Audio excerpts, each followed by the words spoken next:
Indwara z'ubukangwe n'agasama ni indwara mbi kandi zandukira cyane. Izo ndwara zimaze iminsi zibonekeza mu burere bw'ubuvuzi bumwe bumwe bwo ngaha mu gihugu cacu c'u Burundi. Tukaba tuzi ko indwara y'ubukangwe ifata bukwi na bukwi amaboko canke amaguru, bigatuma igihimba cafashwe kinyogomba, ntibikunde nuko umwana ahagarara canke ngo akore ikindi kintu na kimwe. Ubwo bumuga rero akazobwamana ubuzima bwiwe bwose. Indwara y'agasama nayo uwo yafashe agira umucanwa mwinshi cyane, akamuruherehera umubiri wose, amaso agatukura, akagira n'ubugendakanwa, agaseruka kisesa.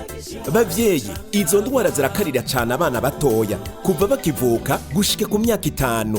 Indwara y'agasama n'abakuze barashobora kuyirwara. Ubushikiranganje bwo kubungabunga amagara y'abantu no kurwanya sida busabye ko umuntu wese aba muri kino gihugu ko yoza arasuzuma mu muryango wiwe canke mu kibano ko atabana bari munsi y'imyaka 15 bafise ibimenyetso by'indwara y'ubukangwe canke ko atabana n'abakuze boba bafise ibimenyetso by'indwara y'agasama. Mu gihe bosanga harabo biboneka ko bafise ibyo bimenyetso by'indwara y'ubukangwe canke y'agasama, boca babimenyesha mu maguru masha abaganga bo kwivuriro ribegereye mu ntumbero yo kuzitira tutaronerwa.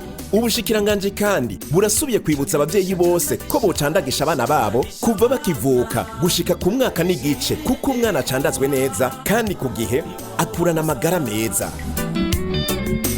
Chandagisha abana, irinde barumenyi. Ubwo n'ubutumwa duhawe n'ubushikiranganje bwo kubungabunga amagara y'abantu no kurwanya sida.